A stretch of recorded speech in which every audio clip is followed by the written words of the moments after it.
Welcome to Fantasy Fanline.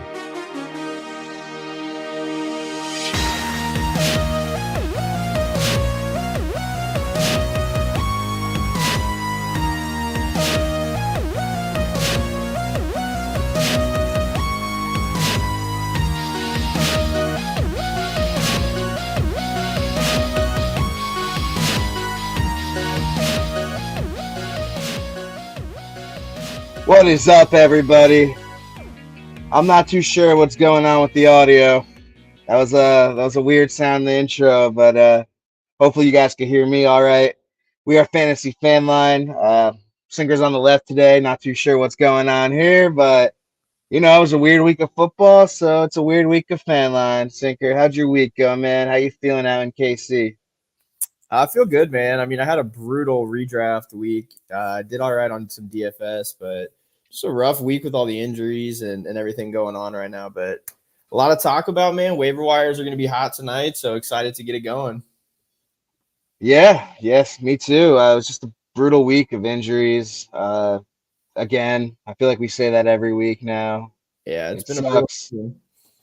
Got P Mugs. Thanks for tuning in, P Mugs. Happy to see you back. But without further ado, we are welcoming back an old friend of the show from the Action Network, John LanFranca, everybody. John, how you doing, man?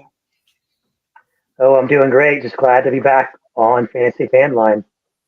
It's great to have you back, man. And before the show, we found out you and Sinker live fairly close to each other, both Kansas boys. So that's pretty cool. Kansas City, Oh, baby. Yeah, both Missouri boys, yeah. yeah. Oh, I'm so sorry. Get it right. That's awesome, man. Well, sending love from Jersey. Just a reminder, we are a call-in show. If you want to talk to any of us about fantasy football, some bets, John works for the Action Network, so we could focus some lines this week if you want. Talk about our bets this weekend. I'll be in Vegas, so I'm sure I'm going to be hammering a few things over there. Nice. Yeah, we'll talk about it. But speaking of bets and speaking of Vegas, we'll go to our first question here. This is something I do myself, but not a lot of people probably do this. Only the really sharp ones, only the ones who actually sports bet or in high stakes leagues. How often do you look into Vegas lines and odds when setting your fantasy lineup? And let me just start with a disclaimer that this is not the secret. This is not the secret to you're not going to see who's going to have the most points by looking at the odds, but you can have a good idea. The house usually always wins, and they're pretty good with setting these lines. So, John, from the Action Network, I'll start with you here, man. How often do you look at the lines and odds when setting your lineup, or if you have a question on who you should start? So I've been playing fantasy football for over 20 years. So I still lean to like my gut reaction and feeling about like when you have your finger on the pulse of fantasy football. You know what I'm saying. Like you make start sit decisions that way, but using the Vegas odds as a tiebreaker as far as player props and whatnot, looking at that and those lines. But last week's a perfect example. I had a league decided between Deontay Foreman, Chuba Hubbard, and James Cook. I had to start two of them, and really I was going with Foreman and Hubbard the whole week. And I last minute kind of glanced at James Cook. He was basically even money to score a touchdown, and it was like 80 and a half total yards. I was like, yeah, that is kind of high. Even though I was already losing faith in him, of course, Latavius Murray ends up getting to start that game. I benched Hubbard, so I should have, I went with my first instinct there.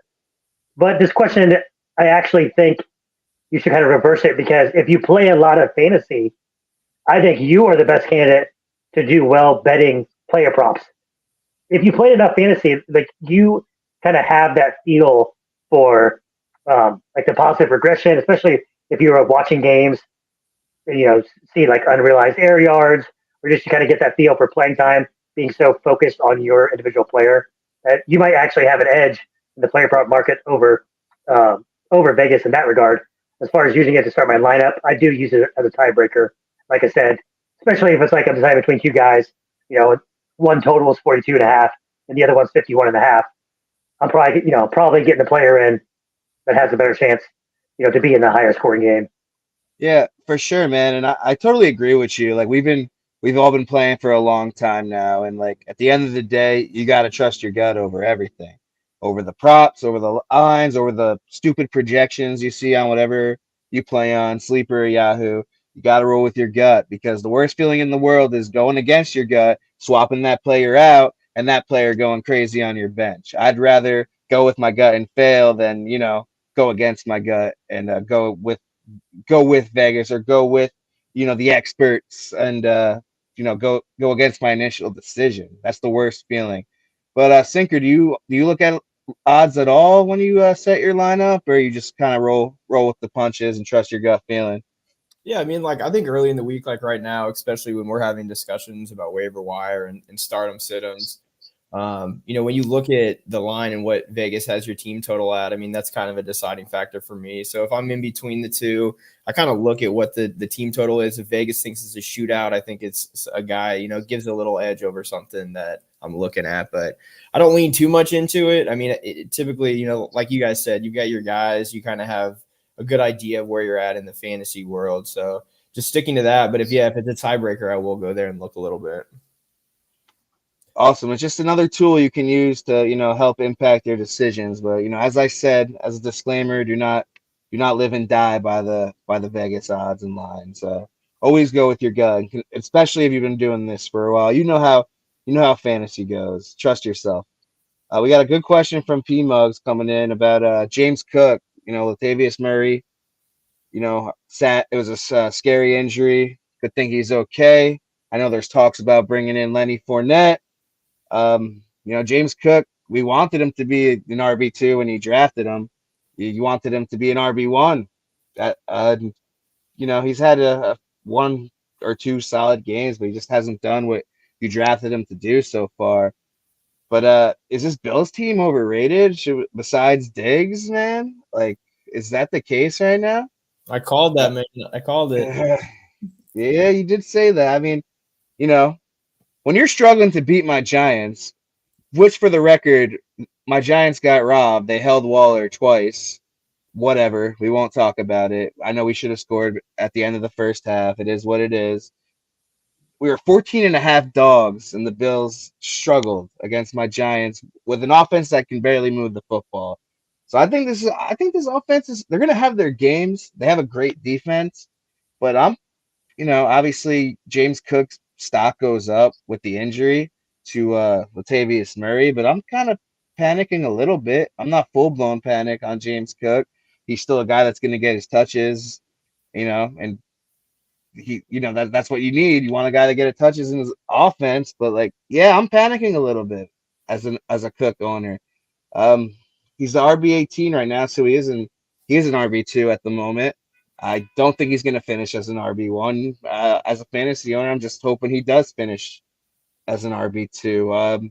Sinker, I'll pass this to you. You did call the Bills being a little overrated, and want your thoughts on James Cook in the backfield. I mean, I think the offense as a whole will be all right. I think they'll get going. I still think it's early enough in the season. I do think you have to worry a little bit about James Cook. I think this is what we saw preseason with him just not being able to get it done on the ground and not getting enough pass volume to get there as far as fantasy is concerned. But yeah, I mean, the early indications are that they're trying to bring someone in. They want to fill that Latavius role. So I don't think James Cook automatically goes into that. Will he get more volume now until they figure that out? Probably. But I mean, the running back position is so fringe right now with all the injuries. It's like if you have James Cook, I mean, it's not the worst play, honestly. So I think moving forward, you kind of just accept what you have and just roll with it. Yeah, you're right. The way running backs are dropping like flies, it's not like if you're thin at running back and James Cook is one of your backs, it's not like you're gonna trade him. You're gonna play the guy you drafted and hope for the best, and just hope he finishes as the RB2 and things trend upwards for him and Buffalo starts rolling a little more on offense. John, how you feeling about James Cook in the Buffalo backfield? So I was actually pretty high on Cook coming into the year. The interesting part is he was averaging 4.6 yards a carry going into Sunday night. It averaged 5 yards a carry Sunday night, but it doesn't feel like he's running the ball very well, right? Like it doesn't feel like this is the running back you can count on. And like Latavius Murray started that game, mixing in Damian Harris as well. I am borderline panic on James Cook. Now this week, you pretty much, like you said, don't have a choice. You're going to be rolling him out with 6 teams on bye. It doesn't feel great. I want to bench him, but I don't think I'll have the opportunity to do that. But I think when the backfield is healthy, I was expecting Cook to be that between the 20s guy, and then not get a ton of work near the goal line. But he was number one in the league last year at explosive run rate. So I was thinking, well, if he gets 4 to 6 touchdowns, he can still be that RB2. But once he's losing those touches in between the 20s, like I said, Latavius Murray started the game last week. The first possession was all Murray. So that bothers me. Yes, he did out. James Cook had 14 carries, so I think Murray's 12. But I think if you could get something for James Cook right now, I would try to do it because I think this backfield becomes even more muddy moving forward. There you have it. Best of luck to you, P Mugs. Sucks our Giants couldn't get it done, but that's just how it is. We have a few other people chatting in. Jay, what's up? How you doing, man? We have Albert again, one of our most loyal fans. Albert, always appreciate you tuning in. Hope you're doing well, bro. And we have Derek. And Derek also has a question for us, and it's a fair question. 10-team, half PPR, 2 flex. Would you take Eckler for Kelsey straight up? I have Laporta as my other tight end, and I am smashing that all day if I have Sam Laporta. And I'm getting Austin Eckler. We just talked about these running backs and like how there's not many left. We got the Kansas City guys here, so we'll let them talk about Travis Kelce. We know what Travis Kelce is. He's a damn stud. But it looks like Laporta's one too. And I'm taking the running back. I'm taking the running back all day. I was not drafting Kelce in the first round ever.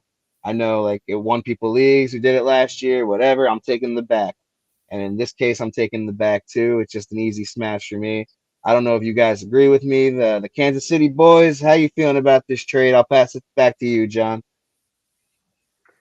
Yeah, without having the context of the team, assuming it's 2 flex, so assuming he isn't absolutely loaded at running back, if assuming that Eckler would be a massive upgrade over his RB1 or RB2, whatever that position is, then yes, that is a bigger upgrade than going from Kelce to Laporta. As of right now, Laporta top 3 tight end in all formats, and as much as I love Kelce, he does give you that competitive advantage with the offense the way it's built in Detroit. As much as the tight end is involved, I'm willing to take Eckler, especially because really, if he plays well last night, or if next week he smashes, 100 yards, 2 scores, 5-6 catches, you're probably never touching that. You're never touching Eckler in a trade. So this is probably a little bit like of a buy low. I agree. And Sam Laporta was the tight end 1 and now Kelce took that spot back, but Laporta's still sitting pretty as the tight end 2. Eckler was coming off those weeks of being hurt against, a tougher Dallas defense last night. I'm taking Eckler. Sinker, another Kansas City guy. You trading your boy Kelce for Austin Eckler straight up? I mean, yeah, most likely. Again, I don't know the rest of his roster, but I love Laporta and I'm high on him for the rest of the season. But yeah, I think Eckler, it was a good point that you made, John, about having the competitive advantage with Kelce at the position. I think Eckler gives you that too, man. With CMC going down, I think Eckler could be a guy that there's not another guy in the league that has the ceiling that he has. So I don't know. I think that alone right there is making me smash Eckler. And I do love Laporta moving forward. I think Kelce will get right though. He's battled injuries for, first half of the season here, but I think he'll get right, but Laporta's a great tight end to plug. So. Yeah, I think this could be a win-win trade for both sides where you're both happy as long as these guys stay healthy. I mean, you still have Sam Laporta, who's been balling all year. Then you get Austin Eckler. Other dude gets Kelce. It seems like a win-win for both. Derek's chiming in that his other running backs are Mostert, Kamara, Madison, and Roshan Johnson. Mostert's been money. Kamara's looked pretty damn good coming back, but Eckler and Mostert, that's pretty scary, man. I would end Kamara 2 flex. I would definitely do that. Roshan's about to eat. Yeah, Roshan's getting hyped now with all the injuries. If Fields went down, we'll see what that Chicago offense can do. But definitely a guy you should keep stashed. Josh Josh Green, good to see you again, man. 14-man league, first overall in points by 19 points. Yet I sit at 2-4. Have you seen anything so crazy? And unfortunately, I have. It happens all the time. You just get just screwed on those matchups. Your team puts up 210, and you lose to someone who has 230, and it feels like every week, and like you're cursed, right? Just your team's that good. Just trust the process. You'll get into the playoffs, and you'll see how really good your team is, you know. But if you're in first overall in points, there's nothing else you can really do. We're rooting for you. I'm pretty sure we don't need to add too much more to that. I'm sure we've all seen situations like that where where a team with low points is up top and the team with high points is buried in the bottom a little bit. It sucks, but that's fantasy. That's why people like to do the median thing. I still can't adapt to it, but something you could vote on with your league and look into next year. Lou, what it do? What it do, Lou? Thanks for tuning in. Oh man, the questions are coming in tonight. Thank you guys for watching and typing out these questions. Oh, man, all right, here we go. Lou, 3-3, third fewest points, major injuries. Herbert, Jacobs, Ford, Garrett Wilson, Pittman, Olave, Jonnu, Roshan. Man, type that his whole roster. How are you improving this team, and who are you targeting? I mean, the only thing you can really do is try to get a haul for Jacobs. I mean, I wouldn't get rid of Olave. I think Olave is, everything is all this. The signs are pointing in the right way for Olave. I think Roshan, again, I talked about it a little bit earlier, but I think he has huge opportunity.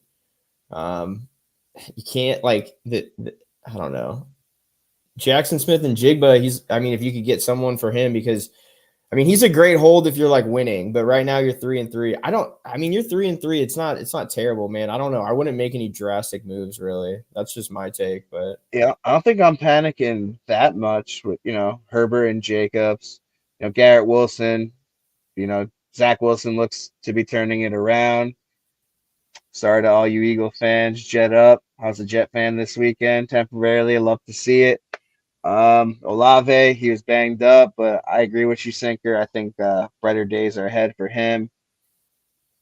I would hold, man. You go 3-5, it's a whole other story. But you're saying at 500, he's typed in that he's been getting lucky with an easy schedule. Well, yeah, Sinker said it best, man. I think you'd have to move Jacobs or try to package someone with Garrett Wilson for an upgrade at receiver, but you got to know your league. In a sharper league, I don't know if that would fly, but if you're playing more casual and you could maybe trade. Who's your other running back? Gibson's your Roshan and Gibson. I don't know if I would trade. Yeah, I wouldn't trade a running back actually. I don't know, man. you got Ford too. But John, any specific thing you would do here, or would you just hold put for Lou's team?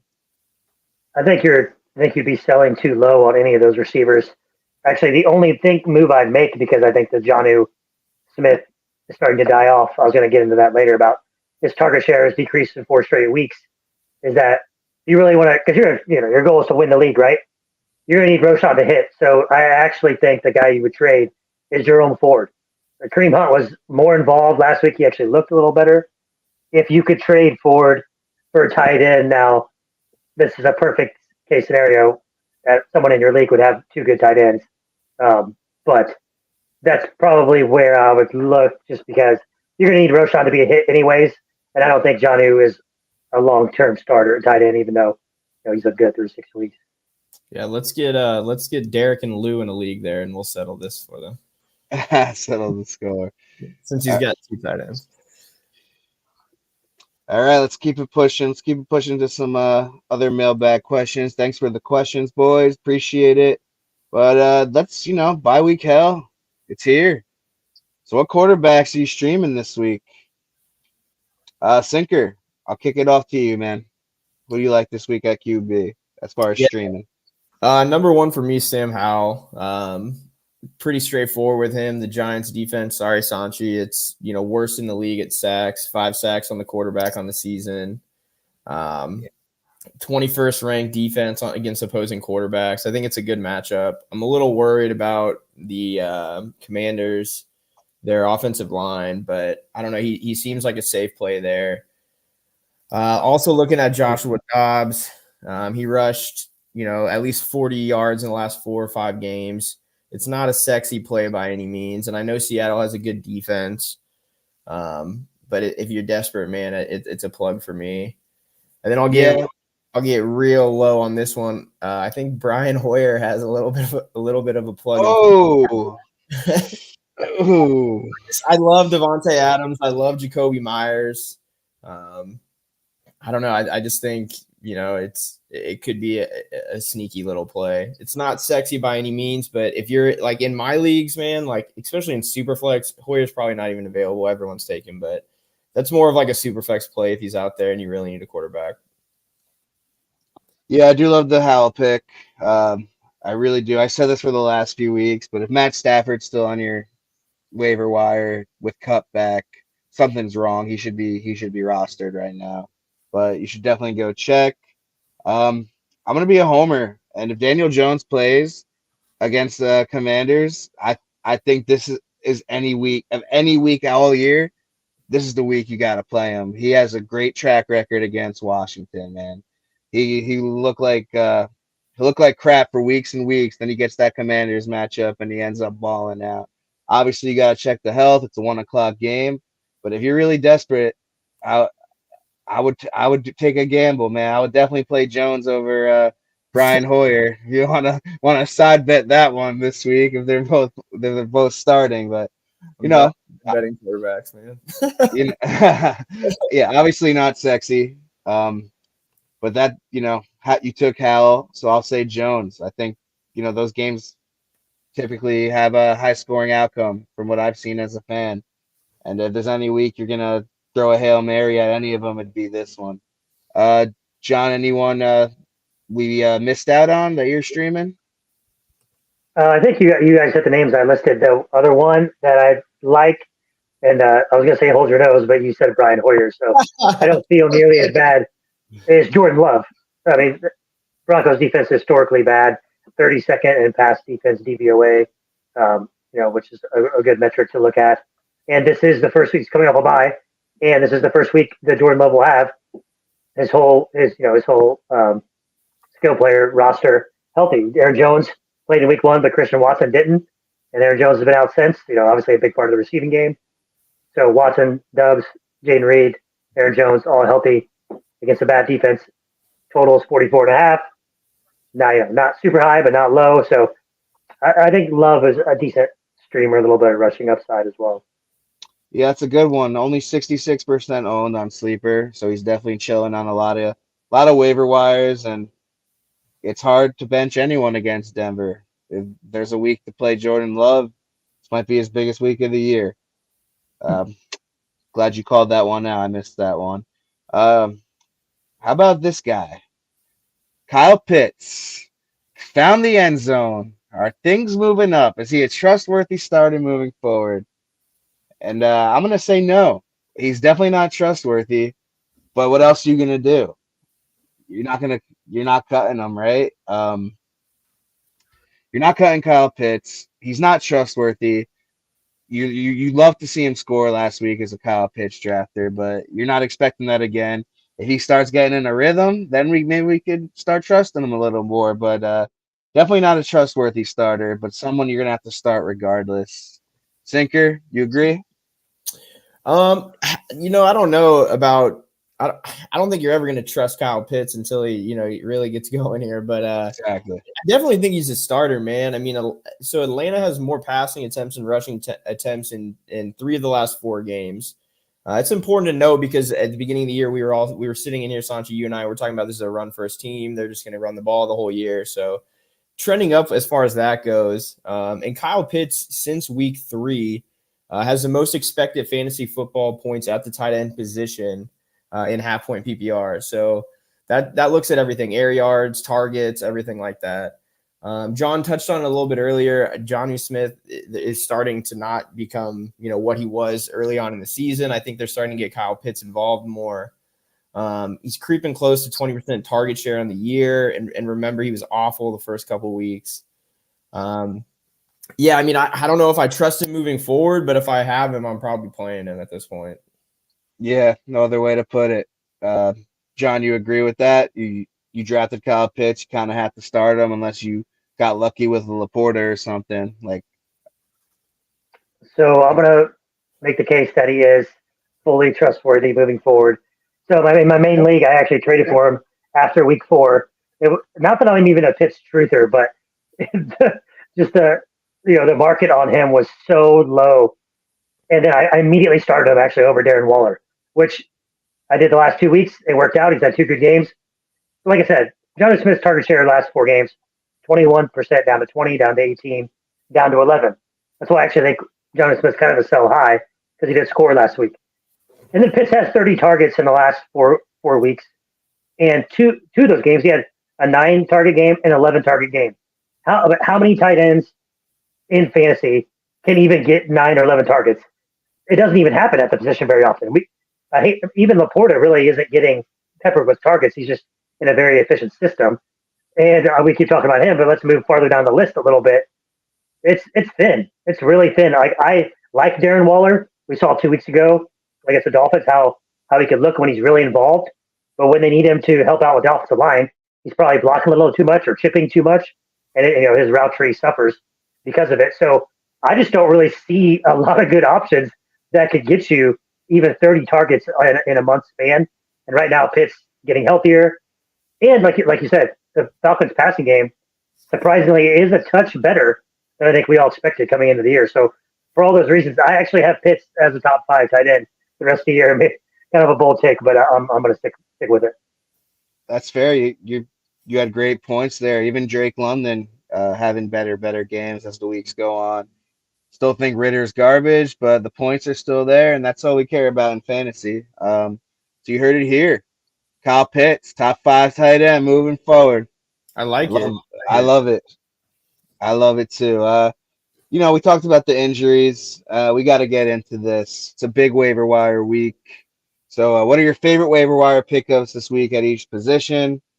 Sinker said CMC went down. There was a report today that it's possible he goes Monday night with the oblique injury. So I'm not too sure if I'm dropping crazy amount of fab on Jordan Mason or Elijah Mitchell.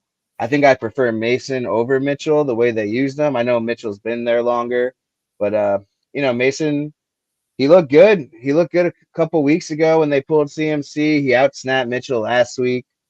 As a football fan, I'm hoping CMC's okay and can just get out on the field again on Monday night. I think they're at the Monday night game in Minnesota.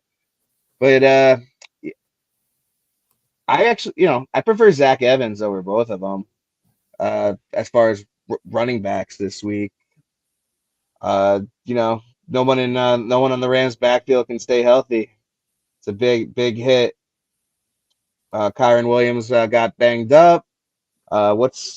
Did we check on the status? He's expecting to miss some time, right? A couple weeks, maybe. Yeah. Couple weeks. Yeah, I think Zach Evans is my priority pickup, considering they're saying CMC could be back Monday, and they're already saying Kyron Williams will miss some time. You could look at Craig Reynolds.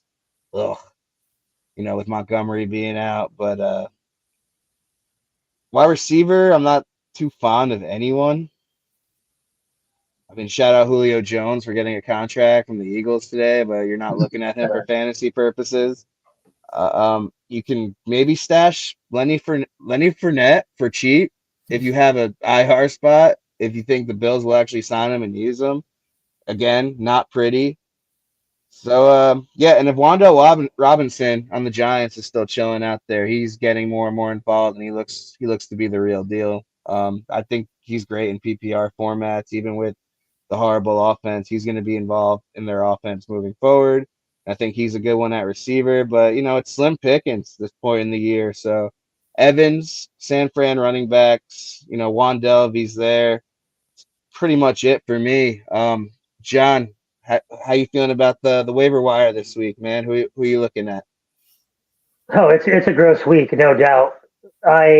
think Evans is the clear best running back on the waiver wire. Mainly, you mentioned Craig Reynolds. We saw the Reynolds get split versus the Falcons a couple weeks ago. Reynolds had 20 snaps and 4 carries. Gibbs had 42 snaps and 17 carries. So unless Gibbs is out again, which he could be, I actually expect him to play this week. So I'm totally out on Reynolds. Then you're probably getting a split in the San Fran backfield, and maybe not even that. But even if you get it 1 week. Zach Evans, at least, assuming Kyron Williams comes back healthy, got a little bit higher risk of re-injury. So Evans is my top guy just because he's getting the ball at least this game, probably another game, and then who knows if he actually does play well, then he could keep that job or at least get a role. The two guys that I actually kind of like that are kind of sneaky are both at tight end. Michael Mayer for the Raiders, Trey McBride for the Cardinals. McBride out-snapped Ertz for the first time, 44-35. He had 5 targets in that game. Then Michael Mayer had only played 52% of snaps, was as high in the first 4 weeks. He had 66% snap rate in week 5, 82% snap rate in week 6. And again, this kind of goes back to what I was saying. Tight end is just so thin, a complete wasteland. So you need to be grabbing some of these tight ends that could have upside down the road in the latter half of the season. So I actually like Mayer and McBride kind of sneaky tight end pickups before they really get going. Yeah, I like that. I'm a big fan of Trey McBride. Have him stashed in some dynasty leagues. Hope to see him going. Sinker, anyone we missed that you're into on waivers this week, or it's pretty much fingers crossed, hope for the best? Yeah, I it's mean, rough. It's pretty much what you guys said. I like Zach Evans the most if he's available. I do agree. I think he's a 1 or 2 week guy. And yeah, John, I like the take too, man. If he comes out and shows something, and he might be able to steal that job. I don't think Kyron had that lockdown. He looked fantastic, but the way the Rams operate and everything like that, it could easily get shipped to someone else. Sneaky pick. I like Devin Singletary. This is if you're just deep and trying to roster someone. I don't think Dameon Pierce looks good at all. He's getting volume, doing nothing with it. They're starting to get Singletary involved a little bit more, and he's one of those guys that you could roster, where he's getting enough work where if Pierce were to go down, I do think the Texans would trust him fully to get the full load. So he's just a sneaky stash. They're on bye this week. Wide receiver is pretty ugly right now. I mean, there's names out there that you could check your waiver wire to see if they're available. Palmer, obviously, probably already is taken though. Josh Downs, Rashee Rice, those are guys that I would look for in your waiver wire. We talked on them on previous shows. I'm not going to go too deep on it. And then, yeah, Michael Mayer is definitely probably like a priority pick at tight end, if not the whole waiver wire. John, you pretty much nailed everything I was going to say, but the routes run, the target share, everything looked great, man. I think he's fully took over that tight end role there. Good stuff, boys. We got some Jaylen Warren questions coming in now. Is Jaylen Warren a good plug-in this week? Pollard is on a bye. Monty is questionable. Or should I pick up Craig Reynolds? I am playing Jaylen Warren over Craig Reynolds. He's getting more and more involved in the offense. He looks way better than Najee. We talked about that last week, I'm pretty sure. You guys will keep it short and sweet. You playing Warren over Reynolds? Thumbs up. Yes, I'm playing Warren. Yeah, sure. This one's a little more difficult. Jaylen Warren or Zach Moss? It is hard to bench Zach Moss right now, even with Taylor back. The guy, all right. Oh, we lost John. All right, John's back. Yeah, so it's hard to bench Zach Moss. Went from got his lowest carries of the year with 7, only for 21 yards, but he scored a touchdown. Plays Cleveland, who have a sneaky good defense. We did call that trap game against the Niners last week. That was a nice call. Yeah, damn man. I think I'm gonna play Warren against the Rams. I think this week will be the week that Taylor will get even more involved, and going from 23 carries to 7 is just a bad direction. And you're lucky he scored the touchdown. He had a solid week, but he still got in the end zone. But I'm going to lean Jaylen Warren here. Sinker, who do you lean here? It's a rough one, but, this is what we do at this point in the year, I don't know. That's a tough one. I'm just looking. I might just ride Zach Moss until he fails. I don't know. Cleveland's a tough matchup, though. Actually, yeah, I'm probably good Jalen Warren. It just depends what the rest of your roster looks like, right? I mean, if you've got guys that can get you there, and you need a safe play, I would probably go Warren. Cleveland's a brutal matchup. They're best defense in the league, man. Yeah, they're really damn good. John, you with us on Warren, or are you riding Zach Moss until he gives you a reason not to? No, I think I'm going Warren. Yeah, if Moss wasn't playing the Browns, I probably would go with him again. I mean, Gardner Minshew was checking down at a crazy high rate to Zach Moss, but Jalen Warren, he averages 4 to 5 catches a game. So, if like you said, if you want that PPR floor, you're probably getting it with Warren, anyways. I mean, the Colts, if they're held to 10 total points, it wouldn't surprise me. So, I don't think Moss's rushing upside is very high at all this week. There you have it. Clean sweep for Jalen Warren. We hope he balls out for you. We got a wide receiver question from Lou. JSN or Wan'Dale Robinson? And JSN has not been the guy we expected him to be. It's still early in his career. We know he's a talented receiver. We know that could change real quick. He has a great matchup against the Cardinals, though. I mean, Wan'Dale's matchup's pretty solid against Washington. That's oh man, it's coin flip for me. 5 targets for JSN last week for 48 yards. Wan'Dale saw 8 targets, caught all 8 at 62 yards, which is great in PPR. I said it earlier in the show. He's going to get more and more involved. I like the matchup against Washington. I said Danny Jones is a desperation play if you need him, if he's healthy. Oh, yeah, I'm going Wan'Dale here until I see it from JSN, but that matchup is great, and it could go either way, but I'm going to be a homer. I'm going to lean Wan'Dale Robinson. I'll pass this one to Sinker. Who do you prefer here, man? Yeah, I mean, it's a tough conversation because JSN, he ran the most routes last game that he has so far in his career, most snaps as well. So he's trending in the right direction. I don't know if it was game script or what. I don't know, man. Arizona for them. I'm probably going Wan'Dale. I think it's a safer play until I see something out of Jackson. I'm probably not going to play him. Yeah, in full point PPR, which I'm assuming it is, I think Wan'Dale is going to be pretty good as like a plug-in, a bye week guy or a desperation flex. I think he'll see his fair share of targets moving forward now that he looks healthy. John, who do you prefer out of these two? Yeah, actually, you just hit the point. Is that if it's full point PPR, I think it's Wan'Dale for sure. This might be one of those where, if you're desperate, kind of behind the 8 ball in your matchup in like a standard league, maybe JSN is that dart throw because Wan'Dale's probably, just going to catch a bunch of short passes, which is fine. And that's like, why I'm going to start him over JSN in half in full PPR, just because, 8 for 62 last game, right? I mean, that's 14 points in a PPR league. You're going to take that out of your wide receiver 3 or flex all day. That's it, Lou. I'm betting Wan'Dale anytime touchdown when I'm out in Vegas. Just for you, man. I'll ride or die with you on that take. Speaking of ride or die, a guy we were high on who hasn't delivered. We talked about him a lot, multiple weeks of discussion about this guy. But again, Montgomery is missing time. So is it finally Jahmyr Gibbs time? And I don't even know how to answer this, man. I freaking hope so.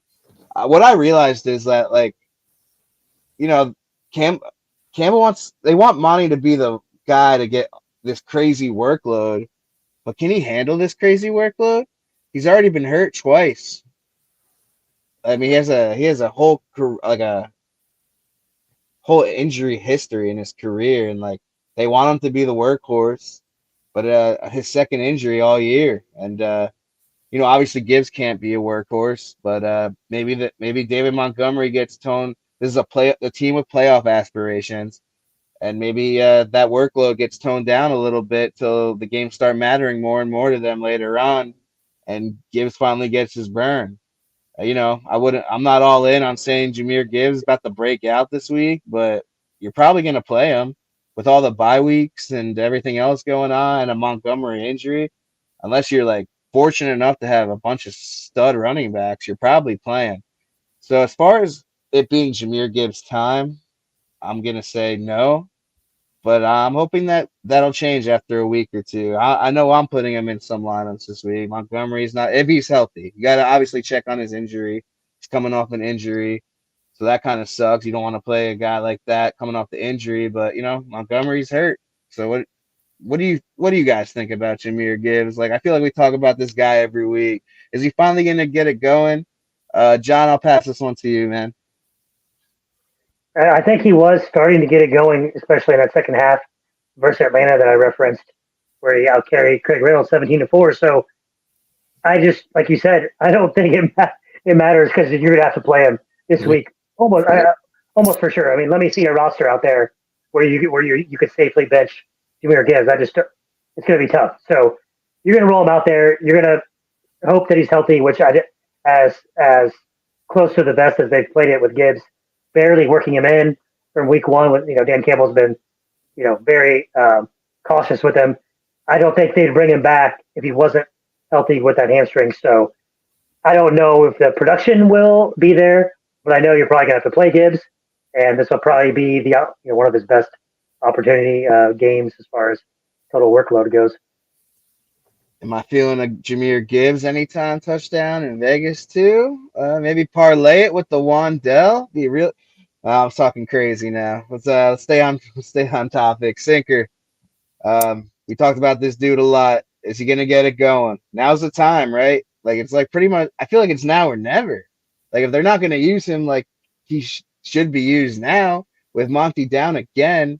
I mean, we saw him go down again, and he wasn't like we were all pissed off because they weren't feeding him the ball, giving him the receptions he needed, the targets. Do you think that changes? It's a tough matchup against Baltimore, but is it time for Jameer Gibbs? Yeah, I mean, I think you're definitely going to get, what you saw in the Atlanta game. I think he's going to get majority of the carries, and it's a better matchup than he had against the Falcons. So I think this week he's a safe play. I think this is the best opportunity he's had all year, obviously. I don't think even if he gets going this week and next week, if Montgomery comes back, I still think Montgomery goes right back into that role. So I think you got to, plug him and pray for the best. I think it's, like I said, a good opportunity. I completely do not trust Dan Campbell at all. So I would probably not bet that anytime touchdown because I wouldn't be shocked if Reynolds gets like 3 goal line tutties for no reason. But I don't know. I'm betting it. I think John made a good point. I do think he will get majority of the carries, and his yards per carries this year is pretty good. So he's a good play. I just am worried about him getting the work around the goal line. And I think in that Atlanta game, I think, correct me if I'm wrong, they were giving him opportunities on the goal line. He just couldn't get through.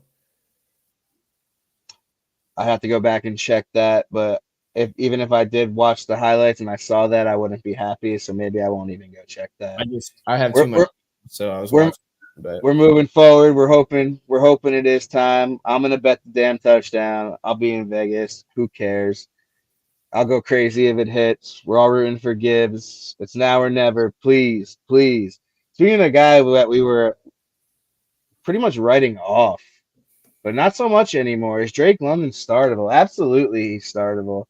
His last 3 games, he went from 7 to 9 to 12 targets. Caught 9 of 12 last week. Had pretty breakout game for Drake London. It's not like a monster breakout game, but yeah, I think he's startable.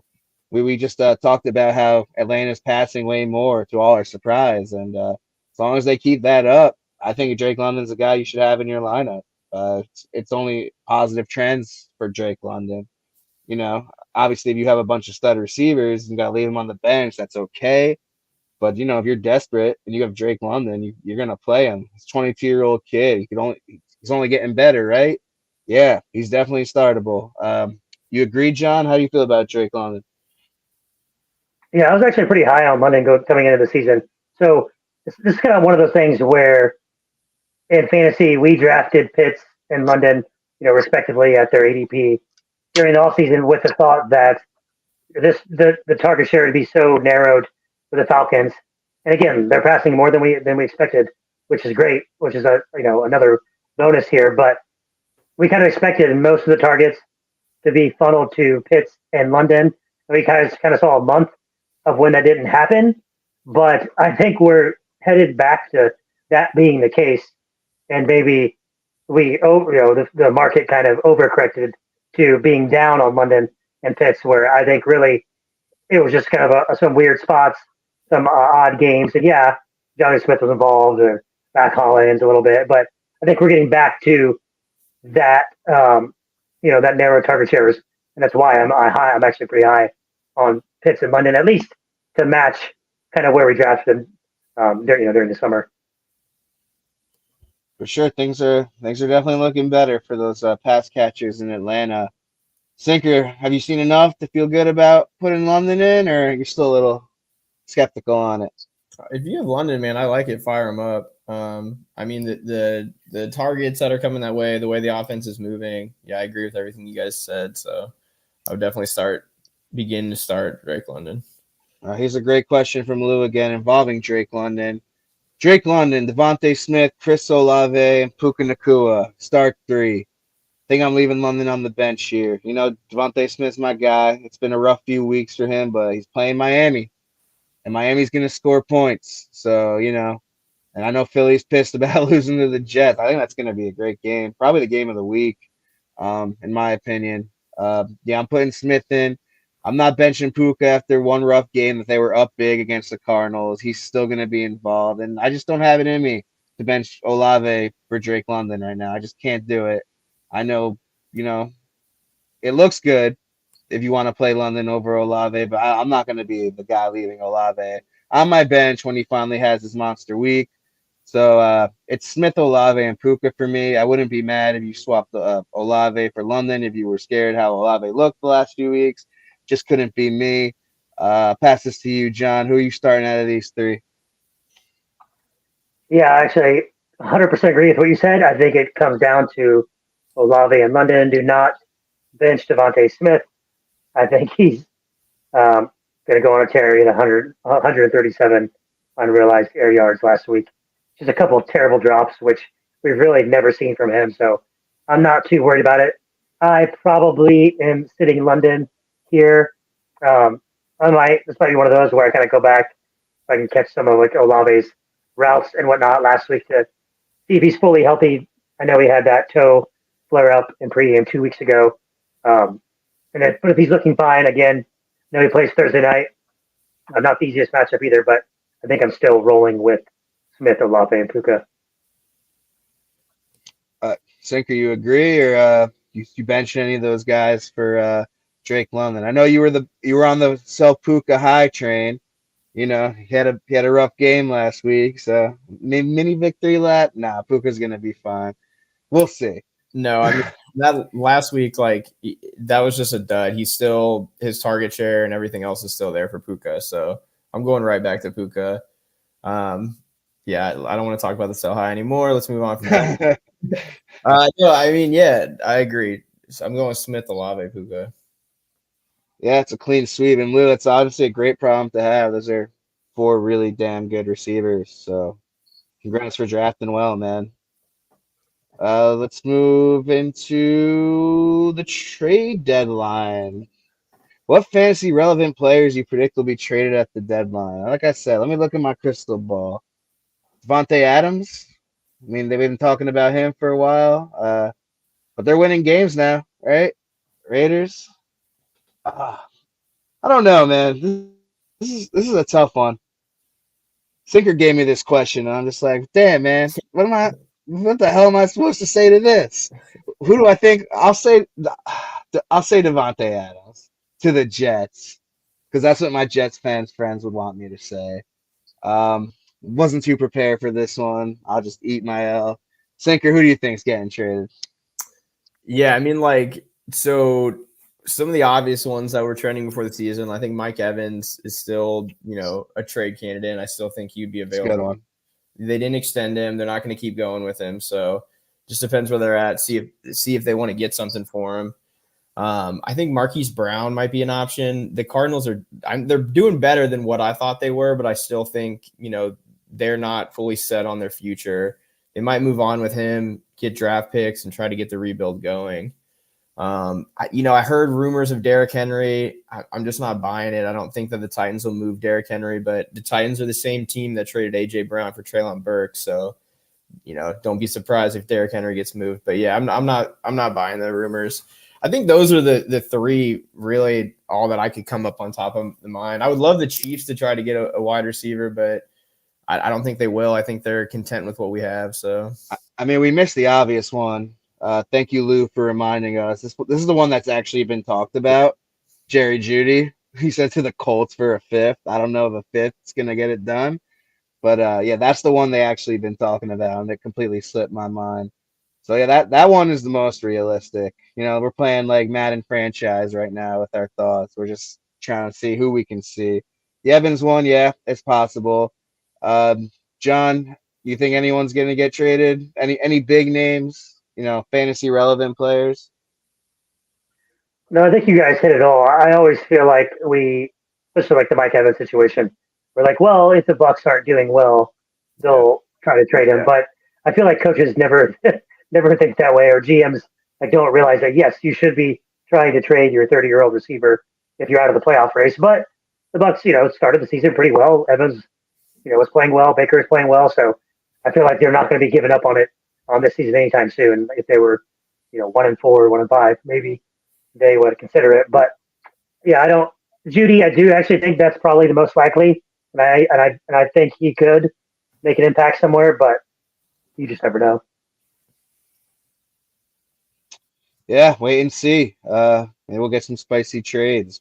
We love that as sports fans. Look with another question. Keep them coming, man. Thanks for keeping us busy. Lost Fields and Anthony Richardson. Would you trade KJ Osborne for Jordan Love or go to waivers with Geno and Howell available? I think I'm scooping Geno personally, and I'll hold Osborne. Jefferson. You're saying it could be a while. The Vikings continue to lose games. Who knows if he even comes back? I'm sure he will, but who the hell knows? I'm personally going to rock with Geno. And maybe pick up both Geno and Hal and play the matchups if you're that desperate. That's what I would do in your situation. If you want to trade Osborne for Love, I won't be too mad at it. It's an unproven guy, and you're getting a starting quarterback who has a great matchup against Denver. Is what we talked about. So we desperately need a win this week. Yeah, maybe go for the Broncos matchup. But I'm personally grabbing Geno Smith and maybe both Geno and Sam Howell. But Sinker, what are you doing in this situation? Yeah, I mean, I think the biggest thing for you, Lou, is I do like Hal and Geno on the waiver wire, but the biggest thing for you is, do you want to, if you're giving Osborne for Love, you're not losing a roster spot. So if you're picking up Geno and Hal, you're going to have to roster Osborne as well. So it's like, do you want to use that extra bench spot to pick someone else up on the waiver? Or do you just want to go and hold on to Osborne? If you're off Osborne, you don't care, you're going to drop him anyways, then, I kind of like the Love move, and that gives you a free spot to pick someone else up. But instead of, holding Osborne and a quarterback, does that make sense? Yeah, I mean, it would be a 1-for-1 trade, but you said instead of picking up both Geno and Howell, you would need two roster slots, and then so if he's picking up Love for Osborne, right, then he doesn't have to use another roster spot for Howell or Geno. So it's already that's washed with Osborne and Love, and he can then go elsewhere with that whoever else he was going to drop to pick up Geno and Howell. For sure. That's what I'm saying. If it depends how you value Osborne. If you are done with Osborne, you're going to drop him for someone else. I think Love, Howell, and Geno, they all rank about the same. Yeah, he said Puka, Flowers, Ridley, Downs, Osborne, and Watson are his receivers. I'd probably hold Osborne, to be honest. And I would probably just hit that waiver wire for Geno. John, what would you do in Lou's situation? So I assume he means Christian Watson, for his receivers. But like you said, it's actually probably dependent on how deep the bench is. If it's more of a shallower league, then I think making the trade, kind of as you mentioned, makes more sense because if it's a shallower league, you may not be able to afford dropping someone at this point. If it's a deeper league, yeah, the easy answer is pick up both Gino and CM Howell because that's a solid streaming combination. Gino, good matchup this week though, and has already had his bye, so if you only choose one, that's who I'd go with. There you go. Geno Smith, Lou. To the moon. We got Billy Kennedy with a Trevor Lawrence question and a Jaguars question. With a possibly hobbled T-Law going into Thursday Night Football, are you staying away from Jags receivers in your lineups?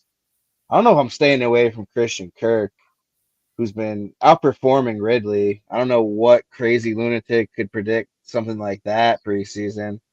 Maybe, I don't know who would do such a crazy thing. Uh, but yeah, I'm not. Christian Kirk's been great in PPR. Against the wait, who they got? They have New Orleans, right? At New Orleans. In New Orleans. I hate Thursday night games, man. BK, this is a roster question. Like, if you have someone you could play over Kirk and Ridley, then yeah, then go for it if you're worried about Lawrence's health. But I think Lawrence is going to play, and I think he's going to have a solid game. I think he's on the right. I've been playing Cousins over Lawrence every week, and I'm not doing that anymore. Trevor Lawrence will be back in my lineups, and yeah, it really comes down to it. Like, I'm not playing Wan'Dale Robinson, or we talked about Osborne. Who else did we talk about? JSN, guys like that. No way. I'm playing the Jags receivers, but it has been rough. It has been rough for where you took Ridley, and Sinker did call that. But yeah, I'm playing them unless you have like a premier option like Drake London, who we talked about. Like, if you could swap him in, I'm swapping London in. If you want to type out your receivers, if you're still with us, we could get a better feel for it. But I think I'm still rocking with the Jags receivers. What about you, John? How about this Jacksonville's offense moving forward, minus ETN because he's been great. Pass catchers. Yeah, I think it's the Jags defense has been surprisingly improved. They held the Chiefs to a modest game for them. The Bills, obviously, they beat the Bills in London. So I don't know if Lawrence has been a good fantasy option, but not great because they've been able to continue to run the ball because they never really have a too negative of game script. With that said, about Ridley and Kirk specifically, we keep saying this, but there's 6 buys this week. I just don't know you're going to be able to find a spot to bench Calvin Ridley. Ridley's one of those guys and Kirk, but especially Ridley in particular. You can't trade him because his value is probably too low at this point. You can't bench him because he's probably still too good to bench. And, you may not even have an option, to play over Ridley. So I'm going to roll out probably Kirk and Ridley, even if the backup starts, but I don't expect him to. I think Lawrence goes Thursday. I'm with you, man. I'm going down with the ship on these on Lawrence, Kirk, and Ridley. If I drafted them, I'm gonna play them, and I think brighter days are ahead. Um, the fantasy points are a little frustrated right now, but it's still fairly early in the year, and I think they'll get go. I think he'll still finish as a top 10 QB. He's 15 right now. I know I said 5 earlier in the year. I got to bite my expectations a little, push him back a little bit, but I think he'll start getting going, Trevor Lawrence. And yeah, you're sinking, you're going down with the damn ship if you drafted Calvin Ridley, man. It's hard to bench him unless you, as I said, you have that luxury too, or you just have stacked receivers that you don't know what to do with them. Sinker, how do you feel about the pass catchers in Jacksonville, man? Yeah, I agree with everything you guys said. I think Trevor's going to play anyways. But yeah, so he said he's riding with Sun God, Devontae Smith, Tyler Lockett, and Kirk. So with Kirk, man, I think you just play him regardless of situation or not. But yeah, I do think Trevor Lawrence will go. Not much Yeah, to well, add on that. yeah, that'll be my my first night in Vegas. It's like a 5 o'clock game out there. I'll be hammering that. Probably gonna bet the Jags. So come on, T Law. You were my guy. You haven't cashed me out yet, but I still believe in you, buddy. Best hair in the league.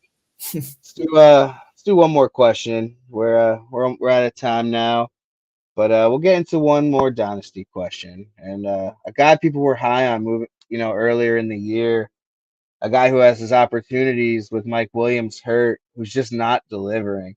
Gave you the fat goose egg last night. Quentin Johnson, is he a sell or a buy in dynasty? And I'm just not impressed with what I've seen so far, man. I know it's so early and you don't want to you know, think too much into it, like as a rookie, but he has every opportunity in the world. His playing time is only increasing, and he's just not getting it done. Uh, but that's redraft purposes. We're talking dynasty. We're talking long term. I'm I'm probably selling for what I can get right now. It could bite me. Um, obviously, Al- Allen and Williams won't be there forever. So he could be a buy. It depends how you look at it. I'm not impressed. I'm personally going to sell if I could get a good offer. It's like, I don't know who's going to give you a second round pick for him right now, but I would take that. I probably would hold for a third. I don't know how you guys see it. I'll pass this to you, Sinker. How do you feel about this kid with the who goose egged a lot of owners last night who probably saw a smash spot for him on a Monday night game? This could be the game you get involved. Desperate, bye weeks, injuries. You know, goose egg them. Yeah, I think in Dynasty you have to just hold him. If you're selling him right now, you're selling him for the bottom of the barrel. Like, people are probably trying to buy low on him. They liked Joshua Palmer going into the year. That was never not going to be a thing. So, I know with Mike Williams' injury down, you'd like to see more from QJ, but he's just a hold at this point. Redraft, he's off my board. I'm not playing him anywhere. Not looking at playing him on DFS. Droppable. He's droppable. Yeah, he is droppable. But yeah, I mean, this is kind of like what I predicted, and a lot of other people kind of did think that Palmer was still going to be working ahead of him this year. So he's a hold. You probably took him, late first to mid first. So I would just hold right now. I know that doesn't answer if it's a buy or a sell, but sometimes You wouldn't take a second if it was projected like an early second. Obviously, it depends on your team and if you're rebuilding. If you're like if you're selling him right now for a second, like that just doesn't make sense. Like if you're a contender and you have him and you could sell him for like a vet that maybe gets you over the hump to win the league. Like Adam Thielen, yeah, like I could get down with that. Like, cause then you're putting it towards something that makes sense. But if you have him and you took him at that value and you're panicking on him and taking less value, I just can't get behind that. I think you need to hold and wait, especially like the whole off season. He'll probably get hyped up again if they don't do anything else, and he's the actual two. And just let it kind of play out. But I'm not gonna lose value on someone where I took him. that's fair. Yeah, John, I'm not sure if you dabble in dynasty or not, but how do you feel about the kid Quentin Johnston career-wise? You like what you see? I mean, it's hard to like what you see, but do you believe in him? Yeah, I mean, the system he came out of the PCU, they're completely different than any NFL system. I mean, he's basically just running deep routes and crossing routes and beating guys with speed. Can't really do that all the time in the NFL. But I'll say this: I'm not really a dynasty guy. I only played one dynasty league, but like I don't. I've never been a guy who buys low on injured players. Like people, like say Quentin Johnson got hurt on Monday night. People are like, "Oh, buy it now! But now's the time to buy it." But I do really like buying when if Quentin Johnson does come out next week and just catches one bomb for a touchdown, just they did look his way on a couple of deep balls last night. The one where Herbert got his arm hit. If he catches one of those, you're not. Oh, speaking of bombs for touchdowns, Jamison Williams. Continue, John.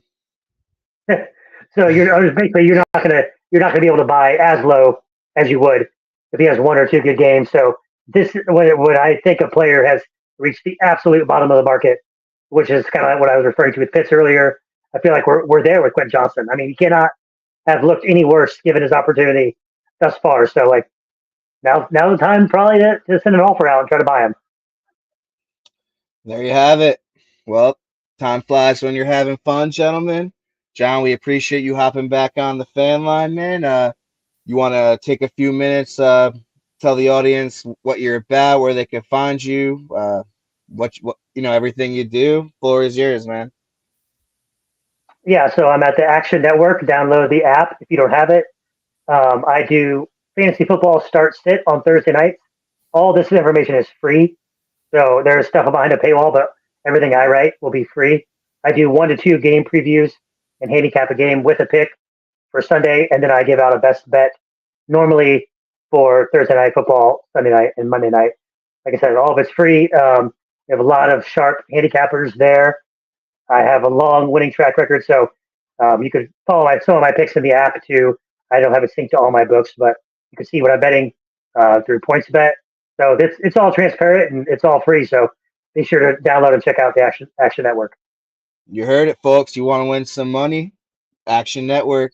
Get on John LanFranca. Thank you for coming on again. But for John, for my left-hand man today, Sinker, I'm Sanchi Value. This has been Fantasy Fanline. We'll see you next week. Peace.